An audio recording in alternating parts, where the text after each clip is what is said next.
बिस्मिल्लाहिर्रहमानिर्रहीम। Dear students, जी हम MCQ solve कर रहे हैं magnetic fields due to currents. Magnetic field due to currents या magnetic field and magnetic forces. चलें जी, हम फर्स्ट सॉल्व करते हैं। फर्स्ट है suitable unit for mu naught. अब ये बार बार आएगा तो क्योंकि मैग्नेटिक फील्ड का जैसे वहाँ आप इलेक्ट्रिक फील्ड में एप्सिलॉन नॉट यूज़ करते थे, यहाँ म्यू नॉट किसी न किसी वे से आएगा। मीडियम के बारे में बताता है, ठीक है, उसके में जो मैग्नेटिक फील्ड की रेजिस्टेंस का कंसेप्ट है वो इसके साथ अटैच है। बहरहाल वो मैंने टॉपिक लेक्चर में दिया हुआ है इसका कंसेप्ट। जी, within short time less than 1 minute आपने हर एमसीक्यू को सॉल्व करना है। जी, तो फार्मूला याद हो, B equals to mu not I over 2 pi R.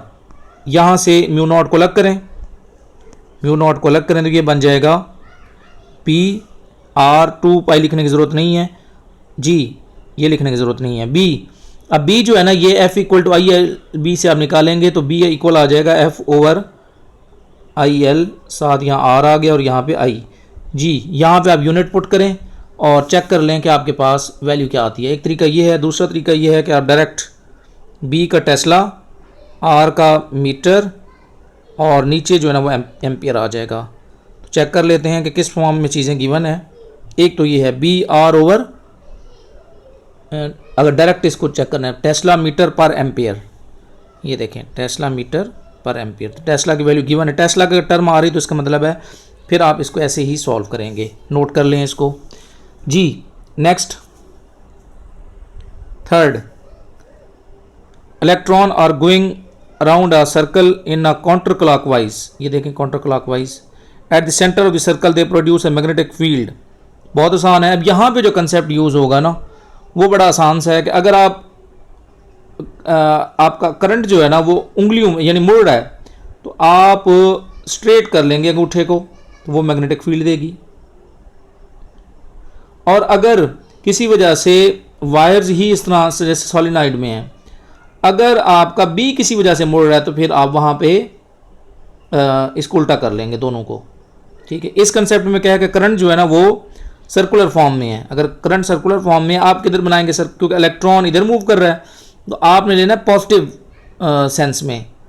तो इलेक्ट्रॉन इधर है तो पॉजिटिव चार्ज इधर, तो ये आ गया आई की डायरेक्शन। आई की डायरेक्शन होती है फॉर पॉजिटिव चार्ज। जी, बहुत आसान है। अब आप मोड़ें तो सही, आप देखेंगे कि आपका जो अंगूठा है ना, इसको मुड़ने से अंगूठा जो है वो किधर बन रहा है, into the page, into the page, into the page. A into the page के लिए आप क्रॉस भी यूज़ करते हैं, यानी यहाँ जो मैग्नेटिक फील्ड होगी वो इन टू द पेज होगी। नोट करें जी। नेक्स्ट, नेक्स्ट पॉइंट, उसके बाद सपोज कर लें क्योंकि हमने यहाँ पे कंसेप्ट लेना है, तो जैसे ये 8वां है, स्ट्रेट वायर है, करंट किधर है, नॉर्थ में, करंट नॉर्थ में है। Magnetic field due to this current at our point of observation is. जी, बना लेते हैं। ये जनाब नॉर्थ, ये साउथ, ये वेस्ट, ये ईस्ट। समझ ना भी आ रही है तो जैसे बैठे हो वहाँ पे वैसे बना लें आप। करंट इधर है जी, अगर करंट इधर है तो आप ये देखें कि आप अंगूठा इधर रख लें तो आप देखेंगे आपका जो यहाँ पर, इसको इधर रखें, जैसे भी आप करना चाहें। अगर ये इधर रखते हैं तो ये इधर बनेगा मैग्नेटिक फील्ड, डायरेक्शन की मदद से मेजर कर सकते हैं आप, ये मैग्नेटिक फील्ड बनेगी। तो मैग्नेटिक फील्ड किधर बनेगी, ईस्ट में। जी, नोट कर लें, इस तरह का क्वेश्चन आपसे पूछा जा सकता है। नेक्स्ट, 10वां, magnetic field inside a long straight current carrying wire depends on the resistance R, distance R from the wire axis according to. Formula अभी अभी हमने किया था और फार्मूले में क्या था, B equals to mu not I over 2 pi R. तो ये B is inversely proportional to R है। ये यानी ये एक वायर है ना, इसमें अगर करंट फ्लो कर रहा है तो मैग्नेटिक फील्ड किसी भी पॉइंट पे, यहाँ पे है या यहाँ पे चेक करना चाहते हैं या यहाँ पे चेक करना चाहते हैं, तो ये डिस्टेंस आर पे जैसे जैसे दूर जाएंगे तो आर के हिसाब से कम होती जाएगी। So simple. ये मैग्नेटिक फील्ड लाइंस मैं यहाँ पे शो कर रहा हूँ, बहुत आसान सा कंसेप्ट है जी। Next 12 magnetic field distance given है, करंट कैरिंग वायर बी भी गिवन है, करंट मेजर कर लें। अब मेरे ख्याल में ये सबसे आसान है, बी इक्वल्स टू जी, इसका कंसेप्ट भी देख लें, फार्मूला वही है, B equal to mu not I over 2πr। जी, तो आपने क्या मेजर करना है, आई, तो बी को 2πr से मल्टीप्लाई करवाएं डिवाइडेड बाई म्यू नॉट करेंगे आप। जी जनाब, बी की वैल्यू कितनी है, 2 10⁵ -5, 2 पाई को ओपन नहीं करेंगे, आर की वैल्यू पुट करें 2 10⁻² सेंटीमीटर की जगह पे, सेंटी की जगह पे, और 4 पाई 10⁻7 वैल्यू बहुत फास्ट वे से याद होनी चाहिए म्यू नॉट की। कैंसिल करें यहाँ पे चीज़ों को, अगर आप कैंसिल करें इस 2 और इस 2 से, ये 4 गया, पाई से पाई कैंसिल, -5 और -2 -7 से ये दोनों चीज़ें कैंसिल, ओनली क्या बच जाएगा, 2 एम्पियर। जी जनाब, ये आपका आंसर है 2 एम्पियर। ये 20 to 30 सेकंड्स में आप सॉल्व करेंगे। जी 13 के लिए आप डायरेक्ट चले जाएंगे डायग्राम पे। समरी में ये डायग्राम गिवन है, 2 long parallel straight equal currents in opposite direction at a point midway between the wires, the magnetic field they produce is non-zero and perpendicular the plane of the wires, see fig। इसमें और ज़्यादा बताने की ज़रूरत ही नहीं है आपको, ठीक है, ये कैंसिल नहीं होगी, वहाँ पे आप जाके चेक करें आप। क्लियर है। नेक्स्ट 14, 2 वायर्स हैं, वही बात दोबारा, करंट दोनों में सेम डायरेक्शन में जा रहा है, 2 वायर्स हैं, दोनों में करंट सेम डायरेक्शन में है। दी करंट्स एक में 8 है I1 और दूसरे में 12 है। डिस्टेंस टोटल कितना है, 0.4, ठीक है। तो मिड में मैग्नेटिक फील्ड यहाँ पे कितनी होगी, इसके लिए R1 भी 0.2 बनेगा और इसके लिए भी 0.2 बनेगा। जी, इनको आप सॉल्व करें तो आप देखते हैं कि आपका आंसर क्या बनेगा। जी, तो फार्मूला क्या यूज़ होगा, mu not I1 over 2πr1 minus mu not I2 over 2πr2। R इनका सेम है दोनों का, आप I1 माइनस I2 कर लें, बाकी चीज़ों को बाहर निकाल लें, तो ये भी आपका विद इन 1 मिनट जो है ना वो सॉल्व हो जाएगा। आप आंसर निकालेंगे, आपके लिए मैं छोड़ रहा हूँ, 4 10⁻⁴ आ जाएगा, विदाउट कैलकुलेटर ये सॉल्व हो जाएगा। I1 माइनस I2 करना है, तो जब ये निकालेंगे तो ये यहाँ से 4 आ जाएगा आपका आंसर, ठीक है। जी जनाब, नेक्स्ट 20।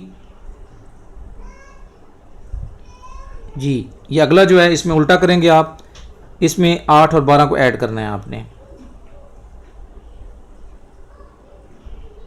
जी नेक्स्ट 20।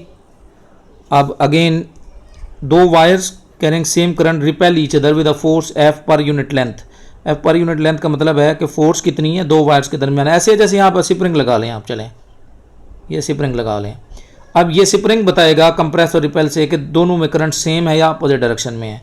लेंथ ये वाली है, फोर्स जो है ना वो लेंथ पे भी डिपेंड करती है कि वायर की लेंथ कितनी है। ये तो डिस्टेंस हो गया ना दोनों के दरमियान, ये लेंथ है, तो आपने F ओवर L, इसका फार्मूला जो है ना वो आपको याद होना चाहिए, और वो फार्मूला है म्यू नॉट I पहला, I दूसरा, I का स्क्वायर भी कर सकते हैं आप, जो भी वैल्यू यहाँ गिवन होगी, डिवाइडेड बाई 2πr, 2πr या r, इनके दरमियान का जो डिस्टेंस है।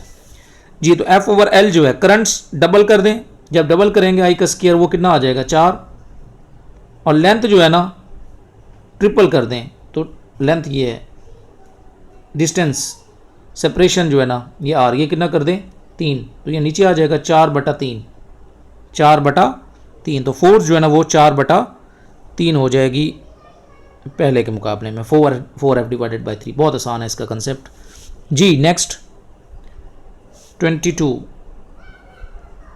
2 पैरेलल वायर्स। अब ये सारी चीज़ें गिवन है, अब आपने ये जो ऊपर वाला फार्मूला अभी लिखा था इसी के हिसाब से सॉल्व करें। तो आपने मेजर करना है F ओवर L। जी मेजर करते हैं, सबसे पहले म्यू नॉट की वैल्यू पुट करें, 4π10⁻⁷ म्यू नॉट जी I का स्क्वायर, यानी दोनों जो भी I गिवन है 2 मल्टीप्लाइड बाय 4, 8 भी लिख सकते हैं आप, आपकी मर्ज़ी है जी। नीचे उसके बाद गिवन है 2 पाई और आर की वैल्यू कितनी है 4 सेंटीमीटर, 4 10 की ताकत -2। चलें जी फटाफट चीज़ों को करें। 2 से 2 कैंसिल, 4 से 4 कैंसिल, पाई से पाई कैंसिल जी, तो बाकी 4 बच गया और ये ऊपर जाके +2 हो जाएगा तो 10 की ताकत -5। ये तो आ गई इसकी वैल्यू। अब हमने ये सिर्फ देखना है कि डायरेक्शन अपोजिट है, तो इसका मतलब है ये एक दूसरे को रिपेल करेंगी, F/L जी। ये देख लें 4 10 की ताकत -5 रिपल्सिव, रिपल्सिव बहुत आसान है। उम्मीद है कंसेप्ट भी समझ आ गया होगा जी। नेक्स्ट 26 हेल्महोल्ट्ज़ कॉइल से रिलेटेड है, मैं पहले बता चुका था। ये दोनों का मैं इकट्ठा करवा देता हूँ, सॉरी दोनों को मैं इकट्ठा करवा देता हूँ कि कॉइल्स 2 लें, इनका जितना ये रेडियस बनता है R और इनके दरमियान का फासला वो भी R हो, तो ये जो नेट मैग्नेटिक फील्ड प्रोड्यूस करेंगी वो ऑलमोस्ट क्या होंगी, यूनिफॉर्म होगी। ये E/M में भी मैंने ये बात की थी, तो यहाँ पे ये कंसेप्ट समझ आ गया। तो ऑलमोस्ट क्या होगा, यूनिफॉर्म, ठीक है। और यहाँ पे देखें R, ये दोनों चीज़ें इकट्ठी यहाँ पे हो गई जी। नेक्स्ट चलें, उसके बाद हम आ जाते हैं सोलेनॉइड की तरफ। उससे रिलेटेड जो है ना पिछले 2-3 जितने भी टेस्ट हुए हैं उनमें क्वेश्चन आया हुआ है, तो ये आपको इसका फार्मूला याद होना चाहिए जी। Magnetic field B inside a long solenoid is independent of, यानी आपने एक कोर लिया, उसके ऊपर आपने वायर ओढ़ दी, ठीक है। ये किसी करंट के इसमें से करंट फ्लो करवाया, तो करंट आप ऐसे फ्लो करेगा, तो यहाँ मैग्नेटिक फील्ड लाइन स्ट्रेट होंगी और ऐसे बाहर वीक होती जाएंगी, ठीक है। तो यहाँ पे जो कुछ बात आपने करनी है वो है कि करंट मौजूद है, ये फार्मूला है ना इसका, B = μ0 Ni। N का मतलब होता है नंबर ऑफ टर्न्स कितनी है, लेंथ कितनी है। और ये देखें करंट कोर मटेरियल ये μ0, ये तो अगर मीडियम चेंज होगा तो म्यू की वैल्यू भी चेंज हो जाएगी, उस पर भी डिपेंड करेगा, क्योंकि ये उसकी मैग्नेटाइजेशन से रिलेटेड है। मटेरियल फेरोमैग्नेटिक है, स्ट्रॉन्ग है, कैसा है। स्पेसिंग ऑफ द वाइंडिंग्स, अब यहाँ पे स्पेसिंग ऑफ द वाइंडिंग से ये टर्म चेंज हो जाएगी। क्रॉस सेक्शनल एरिया इस पर डिपेंड नहीं करता, ठीक है। डायरेक्शन ऑफ करंट पे भी डिपेंड करेगा, उस वजह से आप मैग्नेटिक फील्ड लाइंस देखते हैं कि करंट ऐसे फ्लो कर रहा है या ऐसे फ्लो कर रहा है। क्रॉस सेक्शनल एरिया कि वो पाइप बड़ा है या पाइप छोटा है, इस पे डिपेंड नहीं करेगा। नोट कर लें ये पॉइंट। अभी हमने इसको न्यूमेरिकल फॉर्म में करना है जी। तो नेक्स्ट पे चलते हैं। 45 फेमस क्वेश्चन है, 3 सेंटीमीटर लॉन्ग, रेडियस इतना है, रैप्ड 500 टन्स है, इतना करंट है, magnetic field at the centre of the solenoid. Formula याद है, बार बार अभी मैं करवा रहा था। B = μ0 Ni, μ0 4 pi 10⁻⁻⁷ N। Number of turns कितनी है 500, लेंथ कितनी है 3 सेंटीमीटर, सेंटी की वैल्यू पुट की जी। और I जो है ना वो चेक कर लें, तो वो कितना है 2। अब 500 को आप 2 से ज़रब दे दें तो यह आ जाएगा 1000, ऊपर यहाँ से आ जाएगा 4 को 3 से ज़रब दे दें, ये ऑलमोस्ट 4 पाई डिवाइडेड बाई 3। बाकी चीज़ों को सॉल्व करें, 1000 आ जाएगा, तो 1000 में से ये निकल जाएगा, तो ऊपर बच जाएगा 10 की ताकत -4 और नीचे बच जाएगा 10 की ताकत -2। तो ये -2 इसके साथ कैंसिल हो गई, यहाँ सिर्फ बच जाएगा 10 की ताकत -2 जी। और इधर जो है ना हम सॉल्व करते हैं कि यहाँ पे जो है ना वो वैल्यू कितनी आएगी। 4 को 3.14 से ज़रब दें तो 4, ये ऑलमोस्ट इससे इसके साथ कैंसिल हो जाएगा ऑलमोस्ट, तो आपका आंसर आ जाएगा 4 पॉइंट समथिंग 10⁻⁻² टेस्ला। ये देख लें आप, ठीक है। ये 3.14 था ना, ऑलमोस्ट मैंने इसको कैंसिल कर दिया, ये देखें इसका आंसर है। तो आई होप कि आपको ये क्वेश्चन जो है ना वो समझ आ गए होंगे। तो ये था आपका magnetic field due to currents. Okay, अल्लाह हाफिज़।